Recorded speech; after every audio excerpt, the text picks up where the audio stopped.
agreed Jenny. XXV through the looking glass. 32 years, 7 months, and 8 days after Longview. A wise man gets more use from his enemies than a fool from his friends. Baltasar Gracian. Planes on the ground, top-line private jet, big petrol burner, just like we predicted. They're going through customs, now, Jason Stockdale told Bob Campbell and Tom Horikova as they walked into the large and comfortable official reception lounge at the Missoula airport. A number of other senior members of the Lost Creek excavation team were also present, waiting on the foreign scientists and academics who had just landed.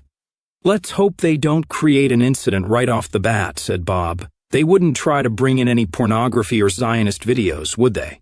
I mean, surely we've had some kind of contact with these people beforehand, and somebody has explained our laws to them." "Yes, I spoke with Dr. Haskins, Dr. Fortis, and Dr. Wyrick on videophone a few days ago," Jason told them.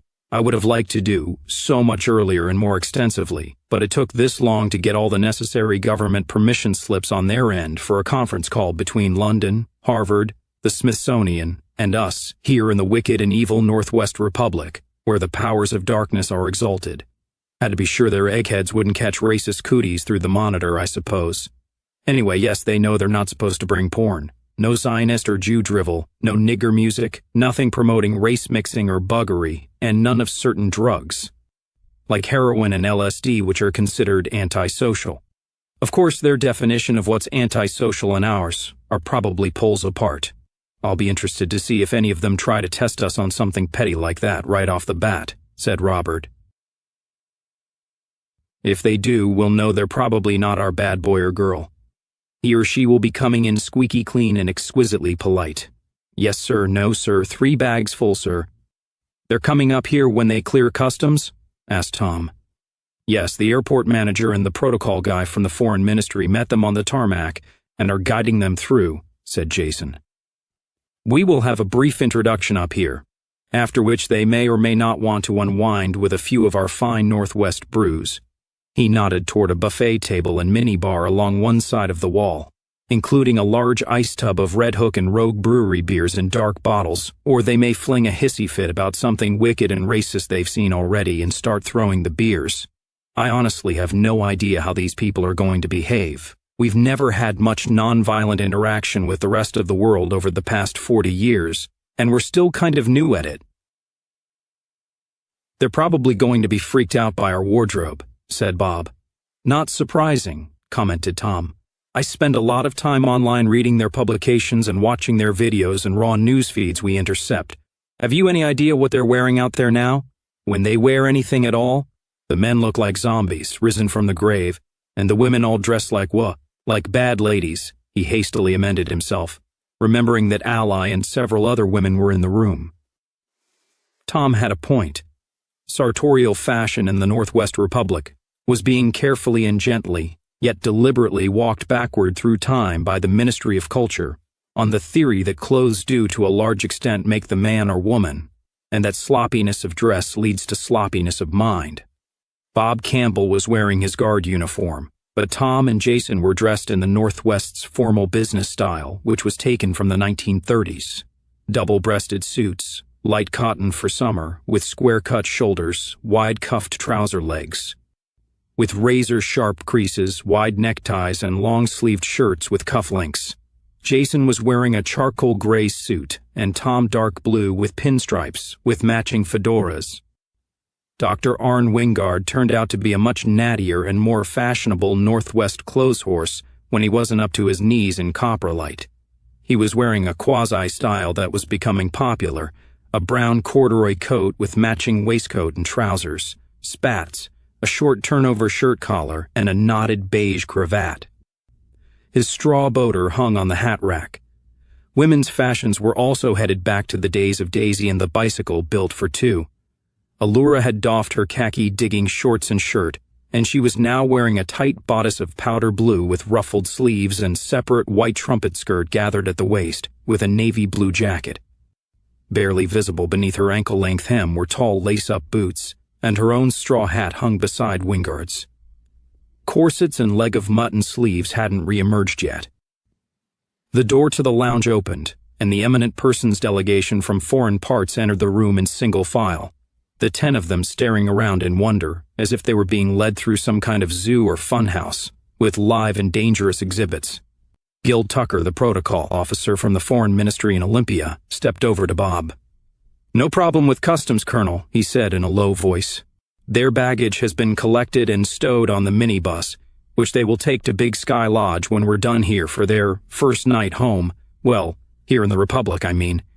The government has individual cars waiting for them at the hotel, and they can drive up to Anaconda on their own and make their own accommodation arrangements there if they like. Or they can stay in a party guest house. One of the ways the government of the Republic saved money and guarded against nascent corruption was by providing comfortable yet Spartan accommodation of its own for various traveling functionaries rather than paying for hotels, with all the consequent possibilities for fiddling receipts, expense accounts, and bar bills."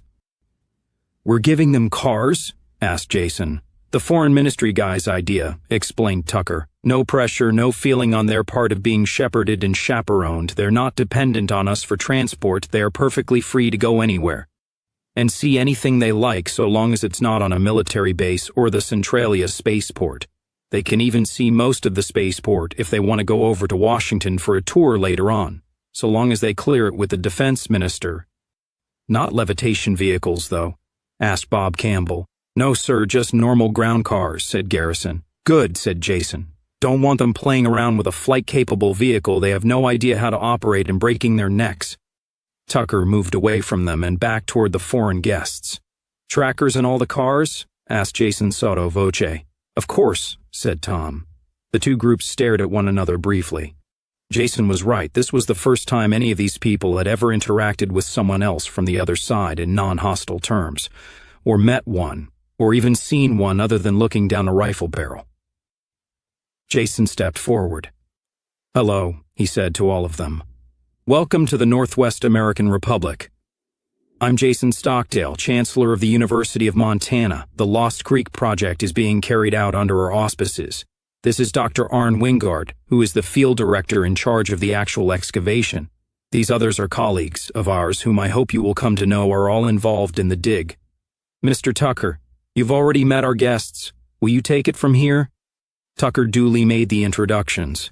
By and large, there were no surprises. Alora's idol, the Oxford Don Dr. Fred Haskins, turned out to be a mild-mannered Englishman with graying hair and a thin, ascetic face.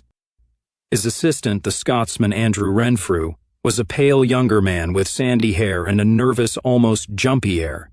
In fact, they all looked a bit twitchy. Bob Campbell reminded himself that these foreigners were now in the presence of people whom they had been indoctrinated all their lives to regard as monsters and devils incarnate. Dr. Arnold Kellerman from Toronto University was a large and pasty chap who greeted them all with the bluff hail fellow well-met demeanor of a politician forced by an impending election to press the flesh with the peasantry. His blonde English assistant Letitia Haynes was flawlessly dressed in a severe but tasteful tweed ensemble. That looked like it must have come from Harrods, and she managed to look simultaneously cool and slinky in it. Better keep an eye on that one around our menfolk, thought Tom to himself. The French couple, the Martineaus, were slim, nondescript, middle-aged, and intense. They ignored the buffet and practically tackled Dr. Wingard and wrestled him to the floor, immediately pummeling him with questions about the Lost Creek site. Tom thought, if one of those two is a spy with any thought in their head more recent than the lower Pleistocene era, they're the most superb actors I've ever seen. The Americans were different, not openly hostile, but with more of a suspicious air, several of them almost sullen. That was to be expected. All of them were close enough in age to the time of the 7 Weeks' War to have been affected by it, and some of them were old enough to have adult memories, although so far as WPB records showed, none of them had served in the U.S. military. Dr. Alvin Fortis was a rather dumpy, balding man of about 50, who was wearing a single-piece nylon overall with a hood, which Tom recognized as current semi-formal wear in the U.S. his 30-something assistant Ralph. Terrasone was wearing a black tank top t-shirt and baggy cargo pants with bulbous-tipped shoes, a style that had once been Negroid but was now normal American streetwear. The two alleged nymphomaniacs from Harvard, Dr. Amanda Wyrick and her assistant Bella Sutcliffe, were a contrast. The PhD was a lissom blonde who appeared around 40 years old, but according to her file was 46. Miss Sutcliffe was a stockier, more voluptuous type about 10 years younger with china blue eyes, coal-black hair, and a brilliant skin of porcelain white. Any Jewish ancestry she had did not appear in her face. Both were wearing safari suits with short pants and knee socks. Dr. Fortis looked at his own group and the Northwesterners. "Good God," he said, bemused. "I had no idea what to expect, but this almost resembles the Mad Hatter's Tea Party." "Welcome to Wonderland, then," said Allura Campbell with a warm smile. "We're all here because we are fascinated by the past, Dr. Fortis," said Jason. "Consider that you've gone through the looking glass and back in time, which in many respects you have, not just with reference to Lost Creek." Bob addressed the group. "Tell you what, folks, by way of breaking the ice, let's just get the grim and scary part over with, insofar as there is any. I hope there won't be. My name is Colonel Robert Campbell of the Civil Guard, the Northwest Republic's National Police Force. I'm the commander of the Montana Criminal Investigation Division, which means I'm chief of detectives for this neck of the woods. This is Captain Thomas Horikova of the dreaded Bureau of State Security, about which I am sure you have heard a plethora of horror stories." "Some of them are true, most aren't," said Tom. "I think it's best we start off by getting everything right out here in the open, and then I'll let you get into the Red Hook and mingle." Bob continued. "I know all of you have received briefings from your respective governments, not just on Lost Creek but on us. And you've been told what dangerous and violent psychopaths we are. That's not quite the case. We teach our children a different version of the golden rule than you do. Ours goes, do unto others as others do unto you. Our primary schools are sexually segregated until the age of 13 or so, when our young people of both genders move on to high school. In boys' elementary school, in every classroom, there is a motto that hangs on the wall, and every Northwest boy knows it by heart by the time he's 10 years old. That motto reads, 'I won't be wronged, I won't be insulted, and I won't be laid a hand on. I don't do these things to other people, and I require the same from them.' Now you understand us better than you could from any briefing you could ever receive from your own rulers," Campbell went on. "The Northwest people in this room are students and scientists and scholars just like yourselves, whether you choose to recognize our country and their qualifications or not. Regardless of nation or politics, they are your kindred spirits, as I hope you will come to learn. Captain Horikova and I, on the other hand, represent the government of the NAR. I could give you all a bunch of soft soap about how we're just here to protect and serve the community and make sure your stay is a pleasant one. And that wouldn't be completely untrue. We really do want this visit to our country to be a good memory for all of you. But we are also here to protect and serve the interests of the state, and unlike your own police, we at least own up to that fact honestly. We live in a world where every aspect of life has become politicized, a process that began in North America over 100 years ago, and it would be dishonest to pretend that we are unaware of the profound political and historical implications of what is happening at Lost Creek. In case you wonder whether or not you're going to be watched, certainly we're going to be keeping an eye on things throughout your visit. Common sense should tell you that, and we're not denying it. We are doing so for one reason and one reason only, to make sure that you are able to see what you need to see and understand what we have found, and draw your conclusions from it free from any politically motivated attempts on anyone's part to distract or confuse or deceive you. We have no need to do that, because we know that Lost Creek is real. As always, we have truth on our side, but in this case, thanks to the men and women of Comrade Stockdale's generation who took it upon themselves to change the world, we have the power and the tools to defend truth, as for so long we did not. Unfortunately, there are others who are highly motivated to denounce and discredit Lost Creek, and who will most likely attempt to do so.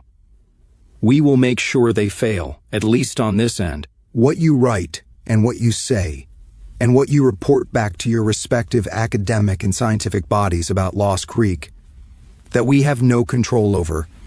We do have control over what happens here in this country, and we intend to make sure that you get the truth. What you will do with it is up to you.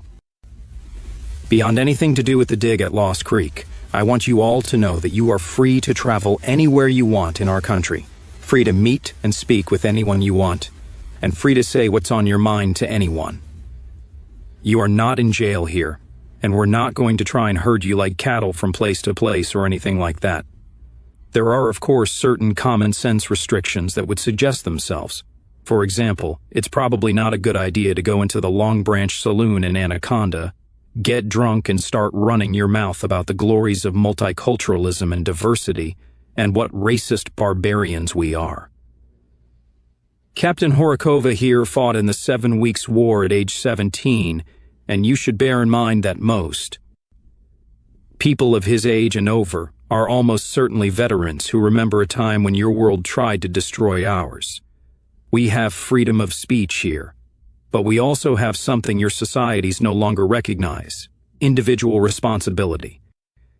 You are now in a place such as you have never seen before, a genuinely free country. The way we keep it free is by ensuring that words and actions have consequences, both good and bad. It's a great way to live, and none of us here would have it any other way. Welcome, and enjoy your stay in this free and mighty land of ours, and yours. There was a long silence, and the sudden hiss of a bottle cap being flipped off. Campbell glanced over and saw the younger man from the Smithsonian, Ralph Terrasone, caught guiltily with a beer in his hand. "Sorry, Colonel," he said sheepishly. "Couldn't resist. My dad used to live in Seattle and he told me about Red Hook. We can't get it in D.C." A chuckle ran through the room. "Try the Rogue Red Ale," advised Campbell. "Nectar of the gods, I promise." Slowly the two groups broke ranks and started to mingle around the buffet table, with more beers being cracked and plates being piled up with salmon salad, sandwiches of Montana beef and Oregon cheese, and bowls filled with collations of Northwest fruit, apples and pears, blueberries and strawberries.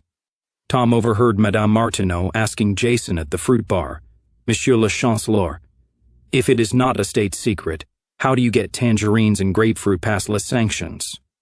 "No need to smuggle them anymore," Jason told her.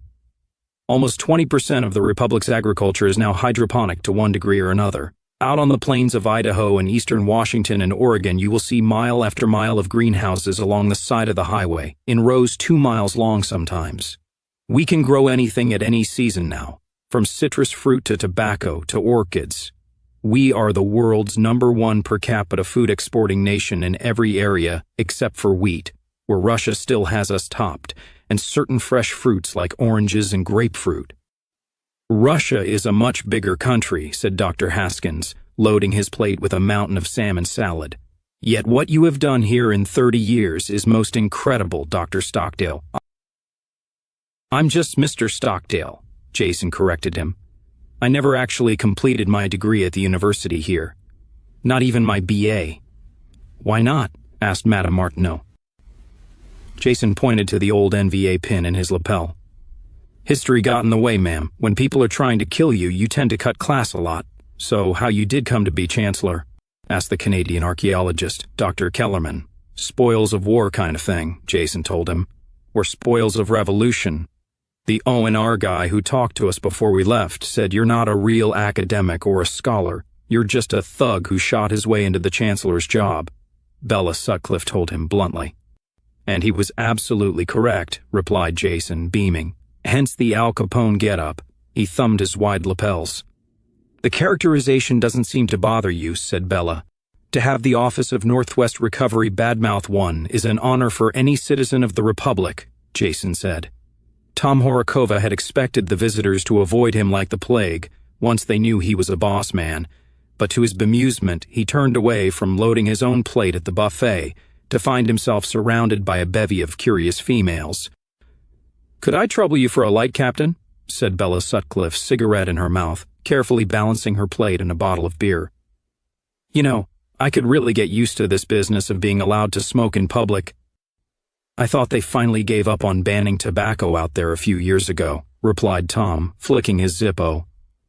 "That steak sandwich and those salmon cheese things would probably still get you a few months in some blue states and cities, though." The old dichotomy between red states and blue states had sprung up again in the U.S. in the wake of one nation indivisible's demise. Blue states like New York, Massachusetts, and Illinois still more or less adhered to the government in Washington, D.C., and allowed federal agencies to operate. Red ones, like Tennessee, Missouri, American Texas, and what remained of the African chaos of the South, paid only basic lip service to the President and Congress, and generously assumed the burden of lawmaking, law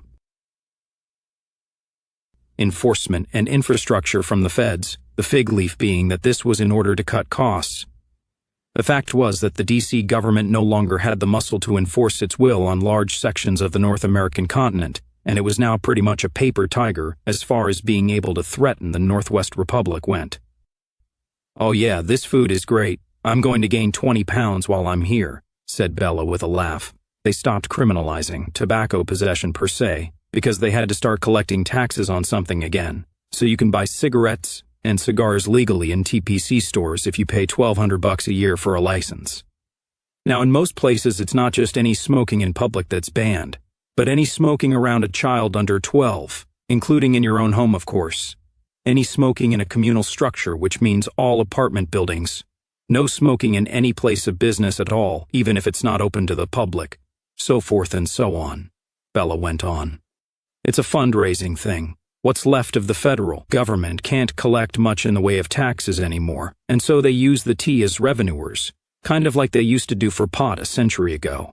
The DHS spies on people not just for political or racial crimes anymore, but mostly trying to bust them for various kinds of unauthorized smoking, so they can fine the hell out of them, get asset confiscation orders against them, and take every fucking penny they've got. Oh, sorry, just made a no-no. You guys are all goody too. Shoes on the language thing, right? "You're an American MS Sutcliffe," replied Tom. "Nobody expects you to know how to act." "Ooh, touche, Belle," exclaimed Amanda Wyrick. Letitia Haynes pointed to the red, white, and black ribbon over his jacket pocket. "Pardon me, Captain, but is that the Iron Cross?" "Yes, ma'am, it is," he told her, sipping on his ginger ale. The NVA's General Order No. 10 was now a distant memory and a historical curiosity, but he was still on duty. "And you won it at age 17. "Yes, ma'am. Your army has 17-year-old soldiers?" asked Bella Sutcliffe. "Isn't that against the Hague Convention?" "Our existence is against the Hague Convention, Miss Sutcliffe. But no, most men in the Northwest go into the military officially for the second part of their national service, usually at the age of 18 or so, although they also get military courses in high school, of course, in case our annoying neighbors ever decide to come calling again. But back then, when we knew you were coming and the national emergency was declared, they called up pretty much everybody who was ambulatory. I served in a support unit along with my troop of pioneers, which are kind of our version of the Boy Scouts." "You mean the Hitler Youth?" said Amanda Wyrick archly. Tom shook his head. "No, ma'am, the Hitler Youth and the Valkyries are private organizations run by National Socialist families for their children, although anybody can join. The Pioneers are the official party youth organization, and they're more inclusive, as I believe you would say out there. Some kids are members of both groups. I was. Anyway, our pioneer troop was combined with a company of B specials, which consisted of men over 50. They called us Cradle and Grave units. Ours was commanded by my own father, Sergeant Eli Horikova. He and I both got iron by defending one of the special mobile anti-aircraft units we used at the time and preventing its capture by your lot, along with a number of other comrades, of course." "Is your father still alive?" asked Dr. Wyrick. "No, ma'am, he died about 10 years ago. Pancreatic cancer. We can cure that now, but it came just a little too late for Dad." "So how does one get to be a secret policeman in the Republic?" asked Bella Sutcliffe teasingly. "It's a secret." Tom looked up and saw Bob Campbell beckoning him. "Excuse me, please, ladies." He walked over to Bob's side. "Thanks for the rescue. I know you said no war talk if at all avoidable, but they started it." "I think the Sutcliffe woman was sizing you up." "Do I need to call in Marie to chaperone you and protect your virtue?" asked Campbell. "Don't worry, not my type," said Horikova. Allura Campbell caught their eye and beckoned them from where she sat in one corner with Jason Stockdale and with Dr. Haskins the Oxonian, their plates, and beers on a coffee table before them. "Allie wants us to go and meet the big cheese. We need to meet them all, now or over the next few days, as casually as we can so we can size them all up," said Bob. They went over and sat down, and both shook hands with Haskins. He turned out to be a pleasant man, and judging from his conversation with no apparent political or racial axes to grind. I have to say, Colonel, that I'm very impressed with the quality and the keenness of your people you've got working on this project, he told them.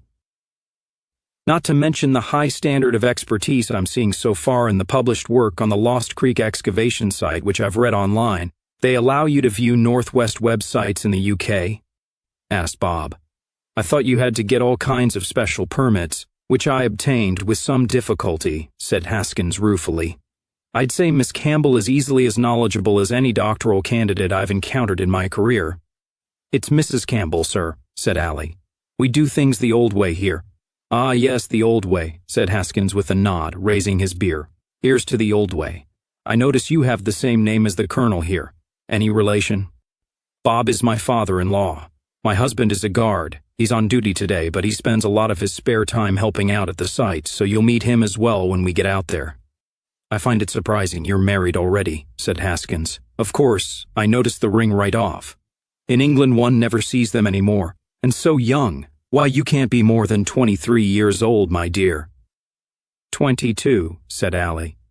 And with a 4-year-old son, bloody hell. In England, what? English women don't enter into permanent domestic partnerships until they're in their late 30s, and very seldom bother to get married at all. Got to get their careers on track, pop that one kitty, then check it off on life's to-do list. Sometimes the fathers stay around, but mostly they don't bother these days, and more women use artificial insemination. Order a DA from a menu, like a Chinese takeaway. I don't know how anyone can live like that, said Allie, shaking her head sadly. No wonder they're so unhappy out there. You know, Dr. Haskins, you can say white women here, said Bob Campbell with a chuckle. We won't lock you up and destroy your career for a casual politically incorrect remark. No, but my own government would do so in a heartbeat, if they ever found out. Some of my esteemed colleagues here might decide to report me to the Race Relations Board when I get back to Oxford, said Haskins dolefully. Colonel, I hope you will understand if we all seem a bit standoffish on this trip. We don't mean to be rude, it's just we're bloody worried about getting too relaxed and letting something slip. We're all under a microscope here. I presume we've got an assortment of ONR, CSIS, and MI6 agents in the mix, said Tom. Don't suppose you'd care to really blot your copybook and tell me who they are? Haskins chuckled. You know, Captain, I might just be tempted to do that out of pure contrariness, if I had any idea of their identity. Unfortunately, I don't. I could be a spy myself, of course, and so you have to approach anything I say with caution. My assistant, Andy Renfrew, has a very sharp mind, even if he is a bit of a fuss budget who takes the Dower Scott thing a tad too far. If he's been suborned by MI6, I hope they're paying him well. Oxford gives unpublished junior fellows the immense prestige of serving in an 800-year-old institution of learning, accompanied by the barest pittance.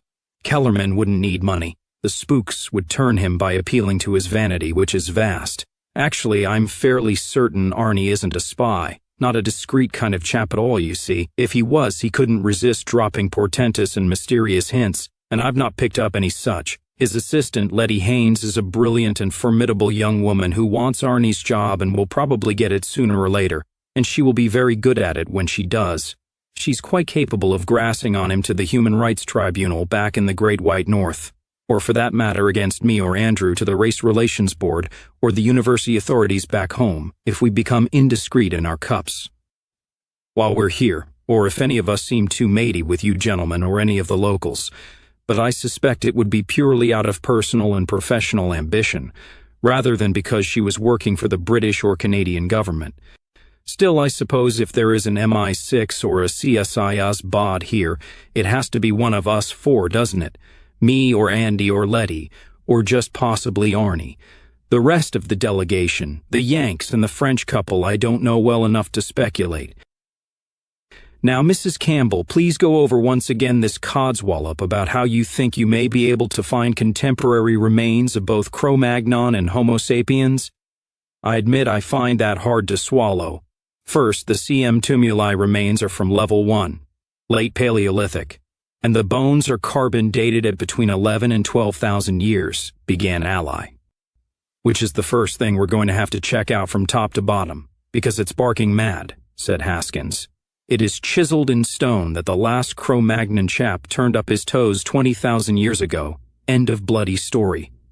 If those carbon dates pan out, they are the most recent Cro-Magnon remains ever found, and in North America, no less. They're going to blow all current theories out of the water. And Kennewick Man was 9,000 years old, added Ally. That puts KMM and CM within 3, maybe only 2,000 years of one another, barely a heartbeat in evolutionary time. The rest of the world still doesn't accept Kennewick Man, as modern Caucasian Haskins reminded her. Or if we do, we don't dare say so for fear of ending up in a jail cell or beaten to death on some sidewalk with hammers and iron bars by leftist student thugs of the kind who police most European universities, hunting heresy. Do you accept Kennewick Man as Caucasian? Asked Jason. The official U.S. government study group report from 2005 is useless, of course, since the group was chosen on political grounds rather than an objective scientific basis, responded Haskins. We are expected to believe that it was pure convenient coincidence that a female Japanese expert just happened to find that Kennewick Man was an Ainu from the northern islands of Japan, which by the by would be almost as anomalous as if he were white. There are samizdat copies of James Chatter's original report and findings on the Kennewick remain circulating in certain circles throughout Europe and North America, although anyone found in possession of such a forbidden document is brought up on disciplinary charges and may lose tenure. I have seen such a copy and had a chance to study it, and I can find no reason to disagree with Dr. Chatters that the remains were modern Caucasian and not Amerindian, although of course I can't say so publicly. It's a pity the remains were lost to posterity. I understand you were not able to recover them after your revolution all those years ago? No, said Jason, shaking his head in disgust. The minute Chelsea Clinton announced the ceasefire, one of the first things the Americans did, in this case the U.S. Army Corps of Engineers, was to remove the Kennewick bones from the Northwest. They are now officially missing, lost in transit or mislaid or whatever their stupid story is. We suspect they're hidden in a safe deposit box or somewhere in the Smithsonian, and if I can catch Dr. Fortis in a chatty mood, I might ask him about them. But he may not even know, and if he does, it would be more than his job, and maybe his life is worth to reveal the location of Kennewick Man. Frankly, I think the Americans probably destroyed the remains out of sheer spite at being run out of the Northwest by the NVA. Very likely, agreed Haskins glumly. Scientists and politicians are two of the most spiteful breeds of mankind. But if what you say about Lost Creek and what you have found there is true, well, I think you see why all of us took the risk of coming. Sometimes the passion, the almost lust for discovery and knowledge can overcome fear. Not always, but sometimes. There was a commotion from down in the airport's main terminal, audible even in the reception room. Someone was shouting through a bullhorn, and there was the sound of many emotional voices. Campbell and Horokova excused themselves and strolled casually out onto the walkway to check it out. They looked down and saw a group of over 100 people, men and women and children, dressed in a motley of clothes and carrying battered luggage. They were being herded across the floor by several immigration officials and civil guards. Many of them were chattering, shouting, laughing hysterically, ranting and raving, some of them weeping. Haskins and Bella Sutcliffe had followed them out and stood with the two cops looking down at the scene. What on earth? Exclaimed Haskins. Looks like some kind of roundup, said Bella Sutcliffe with a scowl. Where are you taking those people? What have they done? Yeah, does kind of look like one of those old propaganda movies where we're rounding up the Jews for Auschwitz, doesn't it? Chuckled Tom Horokova. But in fact, it's rather the reverse, Miss Sutcliffe. We are taking them to their new homes outside of town, Campbell told her. Those, unless I miss my guess, are the passengers of Northwest Air Charter 744 from Vladivostok. Although I would guess most of the people are American or Canadian. They are new white immigrants who are coming home, almost certainly against the law of their own countries that wouldn't give them exit visas. For whatever reason, they preferred to travel across 3 continents to one of the few countries where Northwest Air has landing rights rather than try to sneak into the Republic through an American or Canadian border checkpoint with forged or deceptive paperwork. It is entirely possible that some of these people literally went around the entire world in order to settle a few hundred miles from their starting point. Why are those women down there crying then? Demanded Bella Sutcliffe suspiciously. because they have longed to come here for years and they are free now, free of you and your kind and the filthy, rotten world you wallow in, snapped Horikova. Then he sighed. Nuts. I'm sorry, Miss Sutcliffe. That was rude and unprofessional of me. Hey, you're a boss man, replied Bella archly. Nobody expects you to